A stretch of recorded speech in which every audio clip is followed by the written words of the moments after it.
একটা tandoori chicken ফ্রাইয়ের recipe share করছি। এটা বানাতে একদমই কোনো ঝামেলা, কোনো ম্যারিনেশন, কোনো কিছুরই প্রয়োজন হবে না। একটা তাওয়ার ওপরে আমি বেশ কিছুটা তেল দিয়ে গরম করে নেব। এবার তাওয়ার ওপর দিয়ে দিচ্ছি নুন হলুদ মাখানো চিকেনগুলো। এবার আমি যা যা উপাদান যোগ করব এই তাওয়ার ওপরই ডাইরেক্ট যোগ করতে থাকবো। এবার কয়েকটা গোটা রসুনের টুকরো আমি সাইডে দিয়ে দিচ্ছি। আপনারা চাইলে অন্যান্য ধরনের অনেক ভেজিটেবলও অ্যাড করে নিতে পারেন। ওর ওপর দিয়ে দেবো 1 চামচের মতো তন্দুরি মশলা। ঝালের জন্য দিয়ে দিচ্ছি লাল লঙ্কার গুঁড়ো, পরিমাণ মতো নুন, আদা বাটা, টমেটো সস। সেগুলোকে খুব ভালোভাবে চিকেনের সঙ্গে মাখিয়ে নিতে হবে। এক এক করে আমি এগুলোকে উল্টে দেব। এখন এর মধ্যে কিছুটা আমি ভিনিগার অ্যাড করে দেব।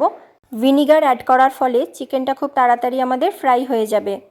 ভিনিগারের ভিডিওটা কোনো কারণে স্কিপ হয়ে গেছিলো, ওটাকে আমি অ্যাড করতে পারিনি। এখানে যদি আপনি চান একটু টক দইও অ্যাড করে দিতে পারেন। আমার কাছে ছিল না, তো আমি তাই অ্যাড করিনি। এখন এটাকে ঢাকনা দিয়ে বেশ কিছুক্ষণ আমি কুক হতে দেব।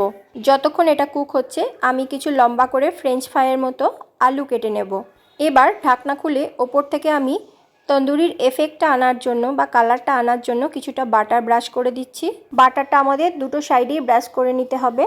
এটা খেতে এতই টেস্টি হয়েছিল যে এটা বারবার বানাতে ইচ্ছে হয়। এবার এটারই সাইডে সাইডে আমি অ্যাড করে দিচ্ছি ফ্রেঞ্চ ফ্রাইয়ের মতো কেটে রাখা আলুগুলো।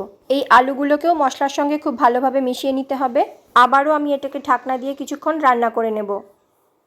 কিছু সময় পর এটাকে আমি টার্ন করে আবারও বাটার ব্রাশ করে দেব। 15 মিনিটের মধ্যেই রেডি হয়ে যাবে আমাদের তন্দুরি চিকেন ফ্রাই। ওপর থেকে লেবুর রস ছড়িয়ে এটাকে এনজয় করুন। এরকম চটজলদি সুন্দর সুন্দর রেসিপি পেতে আমার সঙ্গে থাকুন।